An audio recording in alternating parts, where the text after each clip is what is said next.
Bienvenue dans ce nouvel épisode du podcast Conscience et Transcendance. Je suis Sarah Amonou, thérapeute holistique et humaniste, et aujourd'hui j'avais à cœur de parler avec vous d'un sujet qui est l'écologie, mais une écologie à la fois spirituelle et ancrée. Voilà, alors... Pour ce faire, on va parler de certaines choses, peut-être de concepts, de certaines choses qui font partie de ma vérité du moment, mais qui ne sont pas une vérité pour tous. Donc prenez ce qui vous touche et simplement ce qui résonne avec votre vérité en toute authenticité. Ne prenez pas des concepts intellectualisés qui ne vous parlent pas du tout sous prétexte que c'est spirituel ou quoi. Moi, mon but, c'est que chacun connecte à sa propre sagesse. Et cette sagesse, elle est connectée à toutes les sagesses.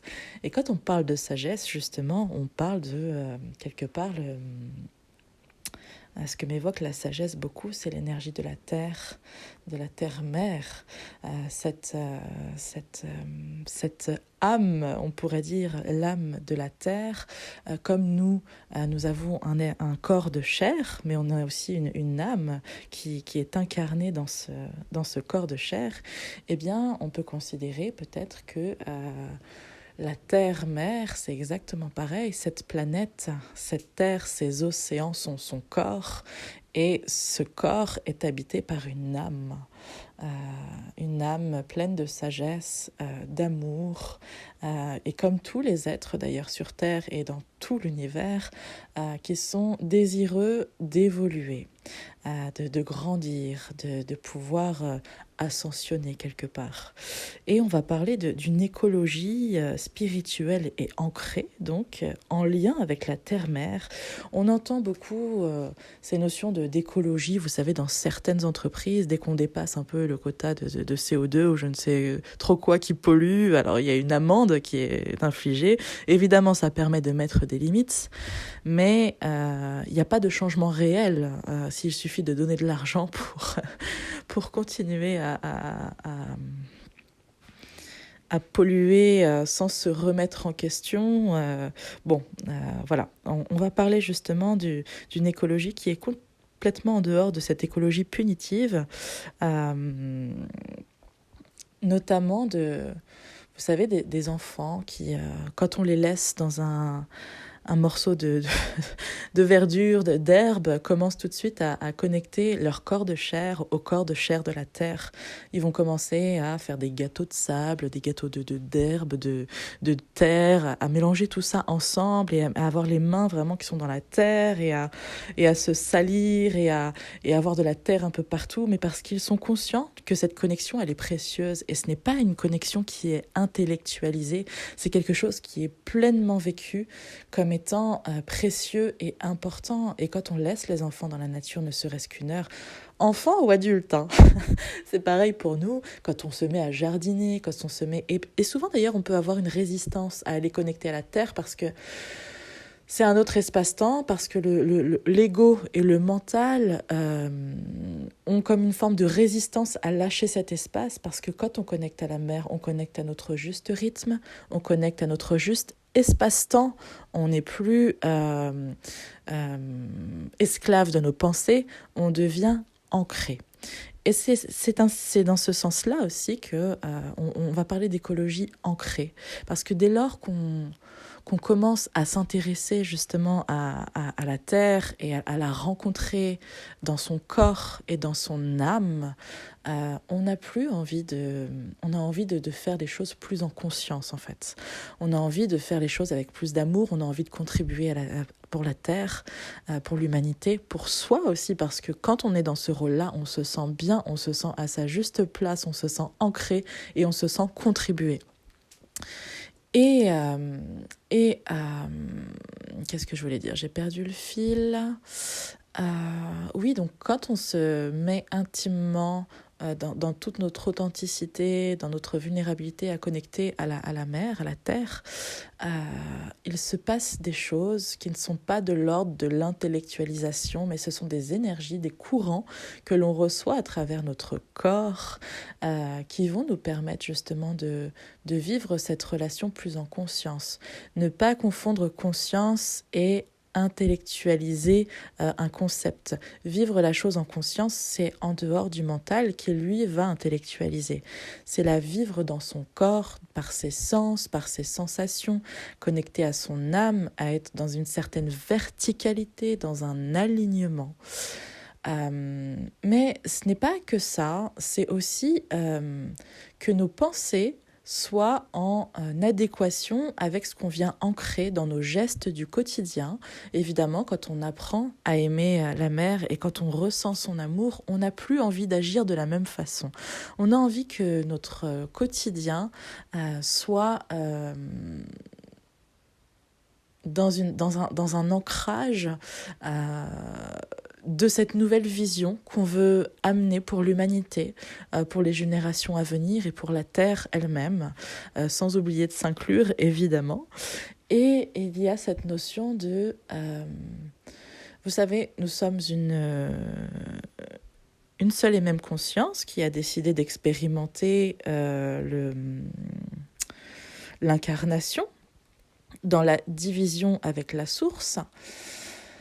Et nos consciences, c'est-à-dire ce que nous pensons, ce que nous émettons, est enregistré quelque part. Il n'y a pas de peur à avoir ou d'être dans l'hyper-contrôle. C'est vraiment pas dans ça qu'il s'agit d'être, mais plutôt dans une forme de lâcher prise et de laisser être. Et c'est ok si les pensées ne sont pas toujours alignées, mais c'est un entraînement du quotidien, en fait. Il ne faut pas être dans une sorte d'autoritarisme de la pensée ou dans un comportement vraiment contrôlant avec soi-même, parce que ça devient pire encore. Donc je vous invite à une immense bienveillance. Si vous êtes déjà dans ce mood, dans cette envie de connecter avec la mer d'une manière plus vaste et plus authentique et plus ancrée, c'est déjà énorme. Donc, step by step, on y va pas à pas. Il y a vraiment cette notion d'être dans cette bienveillance avec soi et avec l'autre, parce qu'on peut considérer que chacun fait de son mieux avec la conscience qu'il a de son environnement et de son être. Et plus on connecte avec la mer, et plus on est conscient de ce qui se joue et de ce qui se vit, et plus on a envie de contribuer avec le cœur et dans l'amour, vraiment. Voilà. Et pourquoi on parlait aussi de vision spirituelle, c'est que en tant qu'humain, on a ce pouvoir de créer par la pensée et les émotions. Et quand tous les corps sont alignés, c'est-à-dire que le corps... on va parler des principaux corps, du corps physique, du corps mental, du corps émotionnel. Quand ces corps-là sont alignés, on a cette vision qui commence à se concrétiser, à se matérialiser justement bien dans la matière de ce qu'on veut voir émerger dans le monde. Et pourquoi je ne suis pas tout à fait d'accord avec ce qui se joue dans cette écologie où la peur régit nos moindres faits et gestes, et de se dire que c'est la fin du monde. En fait, c'est oublier. Alors, je suis...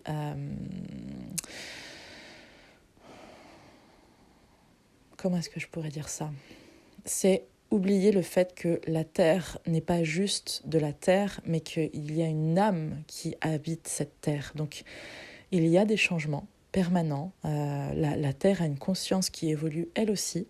Il y a des changements permanents. De croire que l'homme uniquement fait changer la terre, c'est... ce serait presque une forme de manque d'humilité quelque part, hein, parce que la Terre, elle a une conscience qui nous dépasse largement, Et elle a aussi ces changements cycliques. D'ailleurs, là, on entre dans l'ère du Verseau. On a des changements, elle a des grands changements cycliques. Évidemment, elle a un rythme qui est beaucoup plus lent que le nôtre, mais elle a sa propre conscience. Et de prendre simplement en compte des températures, je ne dis pas que c'est faux parce que dans une certaine réalité, c'est vrai et ça existe et ça permet que les gens en prennent conscience. Mais il ne faut pas se blottir dans la peur et se dire que nos enfants n'auront pas de futur, n'auront pas de...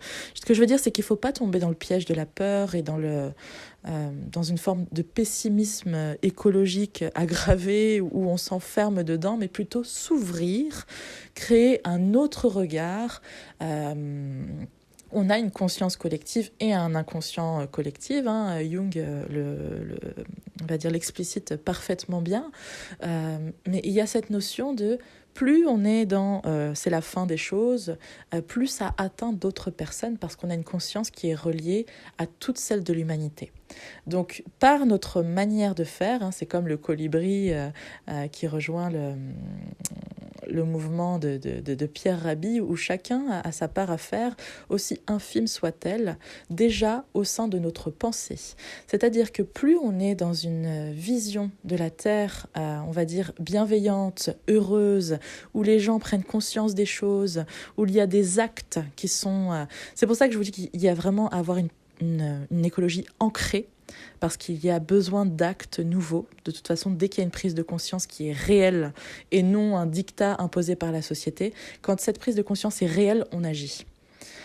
Alors que quand ça vient de l'extérieur, de la société, de la famille ou quoi, mais que c'est pas intégré vraiment intérieurement et que c'est juste un concept intellectualisé, on n'est pas encore suffisamment dans l'action, en fait. Donc ça nous demande de nous ouvrir à un autre espace en nous pour recevoir, en fait, ces enseignements et cette sagesse. Ne pas tomber dans le piège de la peur, ne pas tomber... En général, vous savez ce que je pense des informations et des médias. Mais voilà, c'est intéressant de créer sa propre envie de créer ses propres pensées comme un tableau dans son esprit qui serait la représentation de ce qu'on veut créer. Et plus on va être nombreux à créer ce tableau, vous savez, on dit que le paradis et l'enfer sont sur Terre et que c'est notre manière de regarder le monde, de voir les choses qui nous permet de vivre soit l'enfer, soit le paradis. Je pense que la vie est constituée de notions d'enfer et de paradis parce que l'enfer nous fait prendre conscience du paradis aussi et que chaque chose contribue à une autre. Mais il y a cette notion de plus...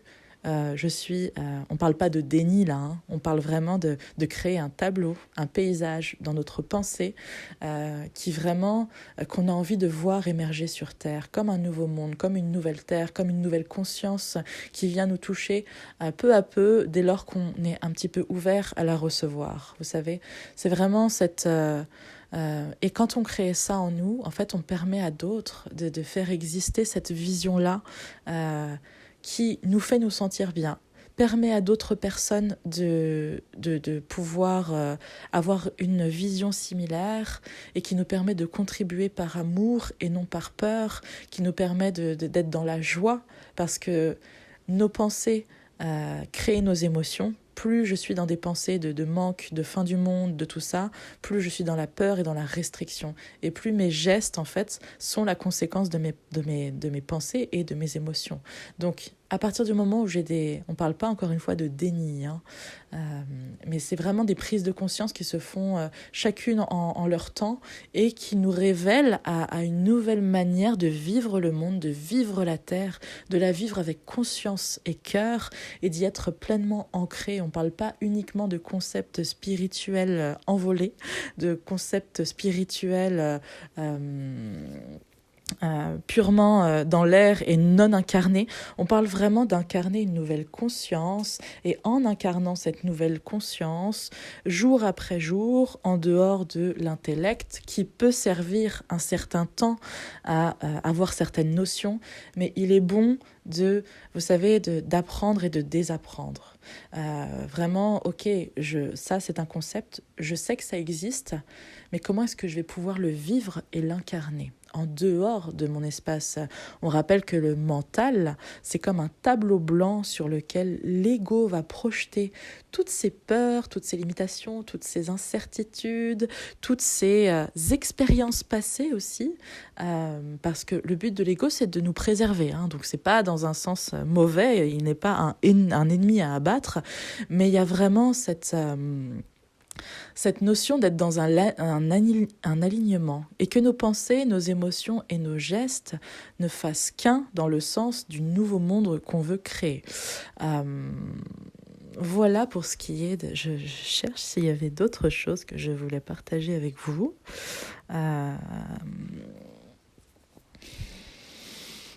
Et ce que je voulais dire aussi, c'est qu'il n'y a pas à aller trop vite. Vous savez, le rythme de la Terre, il est très lent.